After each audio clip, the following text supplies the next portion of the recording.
Le groupe des 8 OSC n'a cessé de le claironner, le Togo ne doit pas disposer d'une loi liberticide, s'agissant de l'avant-projet de loi relatif à la liberté d'association au Togo. Multipliant depuis mars 2021 des rencontres d'échanges et de réflexions visant une relecture des textes, le G8 et ses alliés restent attachés à ce credo, le processus d'adoption doit être participatif, plus inclusif et contributif.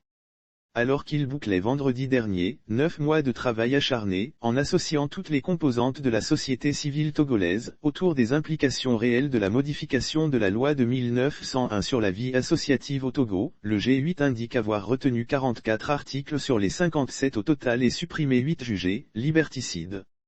Après donc une revue de l'analyse juridique approfondie de l'avant-projet de loi 1091, le G8 et ses alliés sont parvenus à la conclusion selon laquelle, certaines dispositions de la loi constituent une réelle menace à la liberté d'association, à la liberté d'exercice du droit syndical et du droit de négociation collective. Aujourd'hui, par rapport au contexte togolais, demander par exemple à une association sanctionnée de payer jusqu'à 1 million de FCFA est inacceptable.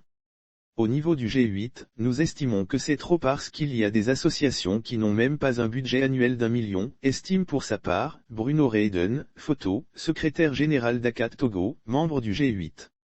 À cela s'ajoutent les articles qui prévoient la dissolution des associations et des peines d'emprisonnement.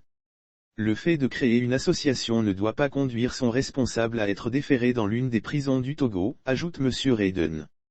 À la lumière des instruments juridiques et internationaux, le G8 et ses alliés disent disposer désormais d'un texte, en bonne et due forme, qu'ils vont proposer au gouvernement, pour qu'ensemble, soutient Bruno Reyden, SG d'ACAT Togo, membre du G8, au cours d'une table ronde, qu'on puisse discuter article par article, sur le travail qui a été fait.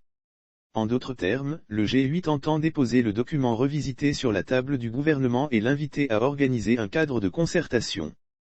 Pour la prochaine étape, le groupe des 8 organisations membres de la société civile togolaise compte sillonner les 5 régions du Togo. Ceci, à la faveur d'une tournée d'explication et de sensibilisation afin de permettre notamment à ses alliés de l'intérieur du pays et aux populations de s'approprier du document.